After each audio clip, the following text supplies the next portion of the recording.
నీ మనసు ఎప్పుడైతే దేవుని తట్టు తిప్పుకుంటావో, ఎప్పుడైతే దేవుని వైపు నువ్వు తిరుగుతావో, దేవుడు నీకు కీడు చేస్తానన్నటువంటి కీడును చేయక ఆయన మానివేస్తాడు.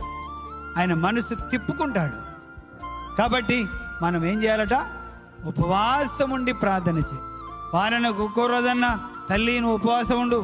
ఓ తండ్రి నువ్వు ఒక వారం ఒక్క రోజన్నా ఉపవాసం ఉండి నీ బిడ్డల కొరకు, నీ కుటుంబం కొరకు ప్రార్థన చేయి. నీ సమస్యల కొరకు నువ్వు ప్రార్థన చేయి. ఇప్పటికి బిజినెస్ ఎప్పుడు డ్యూటీ అది నీకు క్షేమం ఇవ్వదు.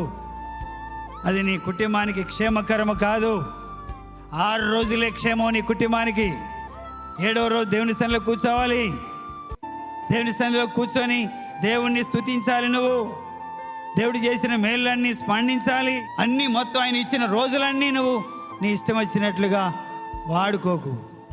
అది నీకెంత మాత్రం క్షేమాన్ని ఇవ్వదని స్పష్టముగా దేవుడు నీతో, నాతో, మనతో మాట్లాడుతున్నటువంటి వాడు. కాబట్టి దయచేసి మీరు కేటాయించుకోండి. మీరు కొన్ని నిర్ణయాలు చేసుకోండి. అప్పుడు దేవుడు మీ సమస్యల్ని పరిష్కరిస్తాడు. దేవుడు మీ సమస్యల్ని తారుమారు చేస్తాడు. మీకు మంచి దినములను సిద్ధపరుస్తాడు. మంచి ఆశీర్వాదములను మీకు కలగజేస్తాడు.